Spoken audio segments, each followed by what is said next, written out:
Hi hello ನಮಸ್ಕಾರ ಎಲ್ಲ YouTube ಫ್ಯಾಮ್ಗೆ welcome back to my channel. ನಾನಿವತ್ತು ಇಲ್ಲಿ ಗೋಬಿ 65 ಅದು ವೆರೈಟಿಯಾಗಿ ಹೇಗೆ ಮಾಡೋದು ಅಂತ ತೋರಿಸ್ಕೊಡ್ತಾ ಇದ್ದೀನಿ, ಬನ್ನಿ ನೋಡೋಣ. ಫಸ್ಟಿಗೆ ಇಲ್ಲಿ ನಾನು ಹೂಕೋಸು ಕಾಲಿಫ್ಲವರ್ನ ನೀಟಾಗಿ ಅಂದರೆ ಸಣ್ಣದಾಗಿ ಕಟ್ ಮಾಡ್ಕೊಂಡು ಅದನ್ನು ನೀರಲ್ಲಿ ಅರಿಶಿನ ಮತ್ತು ಉಪ್ಪು ಹಾಕಿ ಬೇಯಿಸಿ ಎತ್ತಿಟ್ಕೊಂಡಿದ್ದೀನಿ. ಈಗ ನಾನು ಒಂದು ಪಾತ್ರೆಗೆ ಒಂದು 2-3 ಟೇಬಲ್ ಸ್ಪೂನ್ ಆಗೋಷ್ಟು ಮೊಸರನ್ನ ತೊಗೊಂಡಿದ್ದೀನಿ.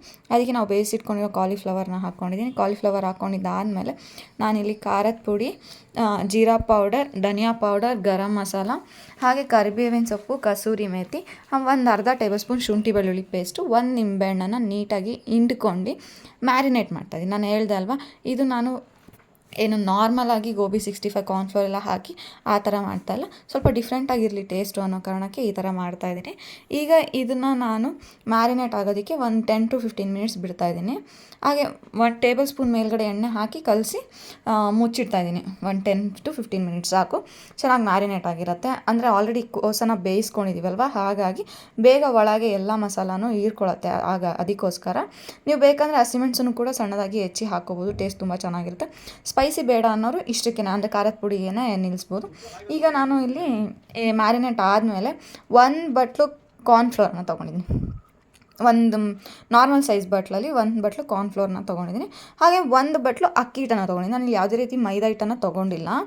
ಆಮೇಲೆ ಇದನ್ನು ನೀಟಾಗಿ ಮಿಕ್ಸ್ ಮಾಡ್ಕೊತಾ ಇದ್ದೀನಿ. ಅಂದರೆ ಇದು ಗೋಬಿ ಫ್ರೈ ಮಾಡುವಾಗ ಅದು ನೀಟಾಗಿ ಬಿಡಿಯಾಗಿ ಬರಬೇಕಲ್ಲ, ಹಾಗಾಗಿ ಈಗ ನಾನು ಇದನ್ನು ನೀಟಾಗಿ ಕಲಿಸ್ಕೊತಾ ಇದ್ದೀನಿ.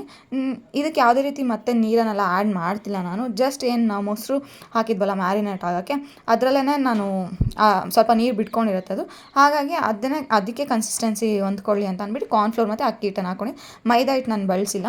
ನಿಮಗೆ ಅನ್ಸೋದೇ ಇಲ್ಲ ಅಂದರೆ ಫ್ರೈ ಮಾಡಾದಮೇಲೆ ಮೈದಾ ಹಿಟ್ಟನ್ನ ನಾವು ಯೂಸೇ ಮಾಡಿಲ್ಲ ಅಂತ. ಈಗ ಕಲಸಿದಾದಮೇಲೆ ಎತ್ತಿಟ್ಕೊಂಡಿದ್ದೀನಿ. ಈಗ ಒಂದು ಬಾಣಲಿಗೆ ಎಣ್ಣೆನ ಹಾಕ್ಕೊಂಡು ಎಣ್ಣೆ ಬಿಸಿ ಆಗೋದಕ್ಕೆ ಬಿಟ್ಟಿದ್ದೀನಿ.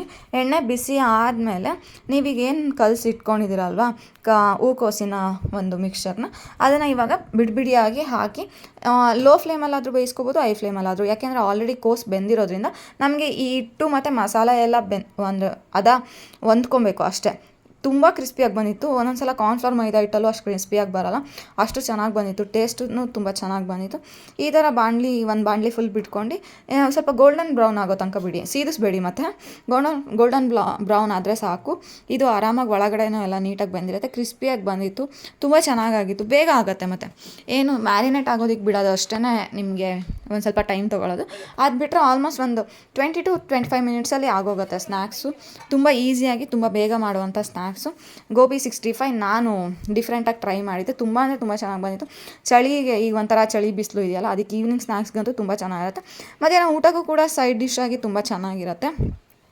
ಇದು ಒಂದು ಸ್ನ್ಯಾಕ್ಸ್ ಗೋಬಿ 65 ರೆಸಿಪಿ ಆಗಿತ್ತು. ನಾರ್ಮಲಾಗಿ ತಿನ್ನೋದಕ್ಕಿಂತ ಈ ಥರ ವೆರೈಟಿಯಾಗಿ ಮಾಡ್ಕೊಂಡು ತಿನ್ನೋದ್ರಿಂದ ನಮಗೂ ಇಷ್ಟ ಆಗುತ್ತೆ, ಮಕ್ಕಳಿಗಂತೂ ತುಂಬ ಇಷ್ಟ ಆಗುತ್ತೆ. ಸಾಸ್ ಜೊತೆ ನೆಂಚ್ಕೊಂಡು ತಿನ್ನೋದಕ್ಕೆ ಇದು ಒಂದು ಸ್ನ್ಯಾಕ್ಸ್ ರೆಸಿಪಿ ಆಗಿತ್ತು. ನಿಮಗೆಲ್ಲ ಇಷ್ಟ ಆಗಿದೆ ಅಂದ್ಕೊಂಡಿದ್ದೀನಿ. ಹಾಗೆ ನಾನು ಶಾರ್ಟ್ಸಲ್ಲಿ ಆದಷ್ಟು ಹೋಮ್ ರೆಮಿಡೀಸ್ನ ಅಪ್ಲೋಡ್ ಮಾಡ್ತಾಯಿದ್ದೀನಿ. ಯಾರಿನ್ನ ನೋಡಿಲ್ಲ ನೋಡಿ, ಹಾಗೆ ಯಾರಿನ್ನ ನನ್ನ ಚಾನಲ್ನ ಸಬ್ಸ್ಕ್ರೈಬ್ ಆಗಿಲ್ಲ ದಯವಿಟ್ಟು ಸಬ್ಸ್ಕ್ರೈಬ್ ಆಗಿ, ಫ್ಯಾಮಿಲಿ ಫ್ರೆಂಡ್ಸ್ಗೂ ಸಬ್ಸ್ಕ್ರೈಬ್ ಆಗೋದಕ್ಕೆ ಹೇಳಿ. ಆದಷ್ಟು ಒಳ್ಳೆ ವೀಡಿಯೋಸ್ನ ಅಪ್ಲೋಡ್ ಮಾಡ್ತಾಯಿದ್ದೀನಿ. ಹೀಗೆ ಸಪೋರ್ಟ್ ಮಾಡ್ತಾಯಿರಿ. Thank you.